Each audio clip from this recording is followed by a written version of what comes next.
MTV news Kannada ವಾಹಿನಿಗೆ ಸ್ವಾಗತ. ಹಾಸನ ಜಿಲ್ಲೆಯ ರೈಲ್ವೆ ಮಾರ್ಗಗಳಲ್ಲಿ ಸಾರ್ವಜನಿಕರ ನೆಮ್ಮದಿಗೆ ಭಂಗ ತರುತ್ತಿರುವ ಪುಂಡರ ಹಾವಳಿ ಮಿತಿ ಮೀರಿದೆ.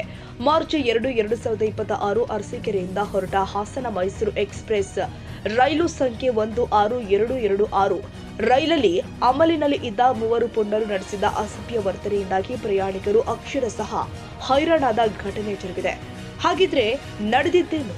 ಅಪರಾಹ್ನ ಅರಸೀಕೆರೆ ನಿಲ್ದಾಣದಿಂದ ರೈಲು ಹೊರಡ್ತಾ ಇದ್ದಂತೆಯೇ ಬೋಗಿ ಏರಿದ 3 ಯುವಕರು ಪೂರ್ಣ ಪ್ರಮಾಣದಲ್ಲಿ ನಶೆಯಲ್ಲಿ ಇದ್ರು ಎನ್ನಲಾಗ್ತಾ ಇದೆ. ಅರಸೀಕೆರೆಯಿಂದ ಹಾಸನ ತಲುಪೋ ತನಕ ಪ್ರಯಾಣಿಕರ ಮುಂದೆ ಅವಾಚ್ಯ ಶಬ್ದಗಳಿಂದ ನಿಂದಿಸುವುದು, ಕೂಗಾಡುವುದು ಹಾಗೂ ಹುಚ್ಚಾಟ ಮೆರೆಯೋದ್ರ ಮೂಲಕ ಅತೀವ ಇರಿಸುಮಿರಿಸು ಉಂಟು ಮಾಡಿದ್ದಾರೆ.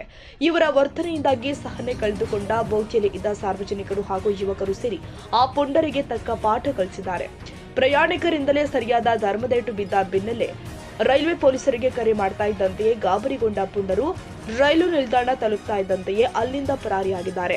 ಭಯದ ವಾತಾವರಣದಲ್ಲಿ ಪ್ರಯಾಣಿಕರು ಪ್ರತಿದಿನ ಸಾವಿರಾರು ಉದ್ಯೋಗಿಗಳು, ಶಾಲಾ ಕಾಲೇಜು ವಿದ್ಯಾರ್ಥಿನಿಯರು, ಮಕ್ಕಳು ಹಾಗೂ ಹಿರಿಯ ನಾಗರಿಕರು ಸಂಚರಿಸುವ ಈ ರೈಲಲ್ಲಿ ಇಂತಹ ಪುಂಡರ ಹಾವಳಿ ನಿರಂತರವಾಗಿ ನಡೀತಾ ಇದೆ ಎಂಬ ದೂರು ಕೇಳಿ ಬರ್ತಾ ಇದೆ.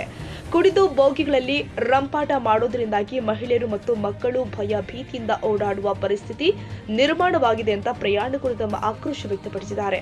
ಸಾರ್ವಜನಿಕರ ಆಗ್ರಹ ಮತ್ತು ಕಳಕಳಿ. ಸಮಾಜದ ಸ್ವಾಸ್ಥ್ಯ ಕಾಪಾಡಲು ರೈಲ್ವೆ ಇಲಾಖೆ ಹಾಗೂ ಪೊಲೀಸ್ ಇಲಾಖೆ ತಕ್ಷಣ ಎಚ್ಚೆತ್ತುಕೊಳ್ಳಬೇಕಾಗಿದೆ. ಅಮಲು ಪದಾರ್ಥ ಸೇವಿಸಿ ರೈಲು ನಿಲ್ದಾಣಕ್ಕೆ ಬರುವವರಿಗೆ ಟಿಕೆಟ್ ನೀಡದಂತೆ ಹಾಗೂ ರೈಲು ಏರದಂತೆ ಕಠಿಣ ಕ್ರಮ ಜರುಗಿಸಬೇಕಾಗಿದೆ.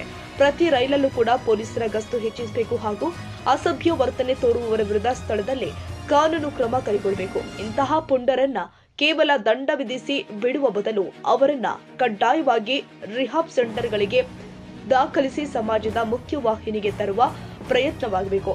ಸಂಬಂಧಪಟ್ಟ ಅಧಿಕಾರಿಗಳು ಈ ಕೂಡಲೇ ಇಂತಹ ಕಿಡಿಗೇಡಿಗಳ ವಿರುದ್ಧ ಕಠಿಣ ಕ್ರಮ ಕೈಗೊಂಡು ಸಾರ್ವಜನಿಕರ ಮುಕ್ತ ಹಾಗೂ ಸುರಕ್ಷಿತ ಪ್ರಯಾಣಕ್ಕೆ ಅನುವು ಮಾಡಿಕೊಡಬೇಕಾಗಿದೆ.